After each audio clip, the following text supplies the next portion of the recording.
जो नौकरी पेशे में लोग आए उनको पे बैक टू द सोसाइटी करना चाहिए था, वो नहीं हुआ।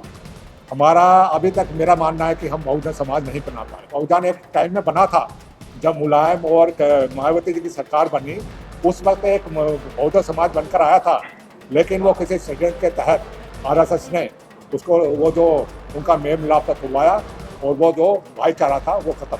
हाँ, तो वो और कोशिश कर रहे हैं कि भाई आरएसएस और पक्की हो जाए, भाजपा एक बार और जीत जाए।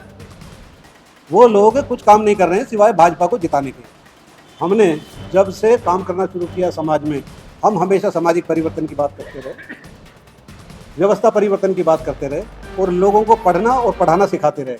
और आज जो भारत में जितनी भी संस्थाएं काम कर रही हैं, उनका कोई भी कार्यकर्ता हो, जब हमने काम करना शुरू किया तो सिर्फ और सिर्फ बामसेफ थी। और आज कहीं ना कहीं बामसेफ के निकले वाले लोग हैं, तो विचारों पे ताला बामसेफ के या इंसाफ के लगाने वाले कोई नहीं हुए।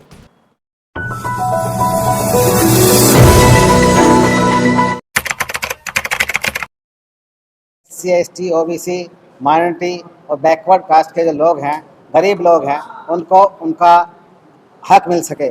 हम इसी तरह के जो सब्जेक्ट हम रखते हैं, जैसे वर्ण व्यवस्था एवं जाति प्रथा का अंत, समान संपत्ति ब्याज अधिकार, GST, वैट ऐसे करों से मुक्ति, MMPR चुनाव प्रणाली, अरबपति धनकर व अन्य सुधार।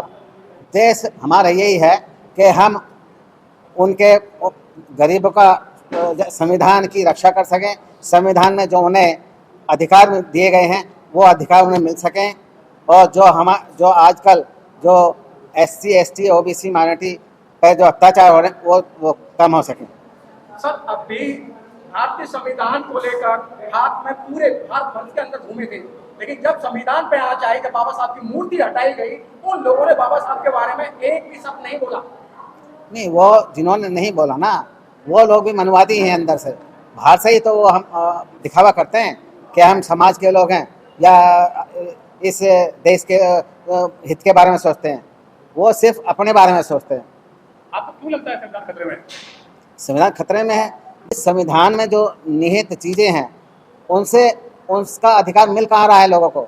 वो संविधान में रोज़ कुछ ना कुछ वो अमेंडमेंट तो चलो करते हैं, उसमें भी लिखा संविधान में अमेंडमेंट होना चाहिए, जो टाइम टू टाइम होना चाहिए, लेकिन ऐसा नहीं कि गरीबों के अधिकार कोई मारा जा सके। घूस लगने पर मारा जा रहा है, पानी पीने पर मारा जा रहा है और अत्याचार बढ़ रहे हैं। उसका कारण यही है कि जितना काम हम लोगों को करना चाहिए था, पर्टिकुलरली मैं बार बार कहता हूँ, जो नौकरी पेशे में लोग आए उनको पे बैक टू द सोसाइटी करना चाहिए था, वो नहीं हुआ। हमारा अभी तक मेरा मानना है कि हम बहुजन समाज नहीं बना पाए।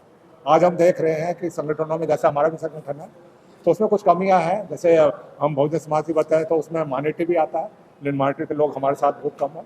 तो अभी देखा जाए तो बहुजन एक टाइम में बना था जब मुलायम और मायावती जी की सरकार बनी, उस वक्त एक बहुजन समाज बनकर आया था, लेकिन वो किसी षड्यंत्र के तहत आरएसएस ने उसको वो जो उनका मेल मिलाप तोड़वाया और वो जो भाईचारा था वो खत्म कर दिया। लाखों संगठन बन चुके हैं, लाखों बन भी रहे हैं, डेली इलेक्टेड हो रहे हैं, लगता है ये हो पाएंगे?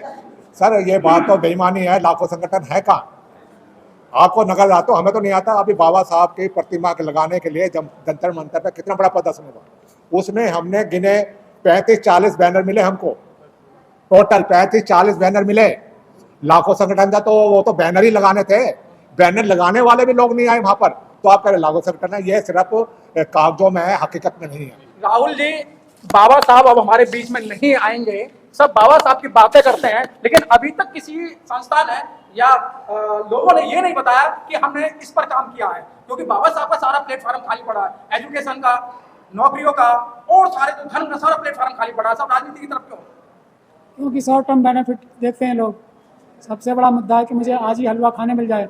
बाबा साहब क्या एक वक्तव्य को आर्ट्स और खासतौर से जो राजनीतिक पार्टियाँ हैं और जो विशेष पार्टी है जिसको बहुजन समाज पार्टी जो प्रतिष्ठित हुई, इसने 4 बार उत्तर प्रदेश की सत्ता हासिल की, उनके कार्यकर्ता बहुत, मैं स्पष्ट तौर से कह रहा हूँ, वो कहते हैं कि बाबा साहब ने जो कहा था और जो मानवर कांसीराम साहब ने कहा था कि सत्ता की कुंजी वो ताकत है जिससे सारे ताले खुलते हैं, लेकिन वो ये नहीं बताते हैं कि बाबा साहब ने उसके पहले क्या करना है, जो करना चाहिए। जब तक किसी भी राजनीतिक पार्टी के पीछे सामाजिक मूवमेंट नहीं है, सामाजिक जागरूकता नहीं है, तब तक वो कामयाब नहीं हो सकती। वो चाबी जो ना ज़्यादा देर तक नहीं रहेगी, वो मिल तो जाएगी लेकिन वो अस्थिर होगी, थोड़े दिन में छटक जाएगी। वो खुरदरे हाकम ही रुक सकती है जो हमेशा काम करते हैं।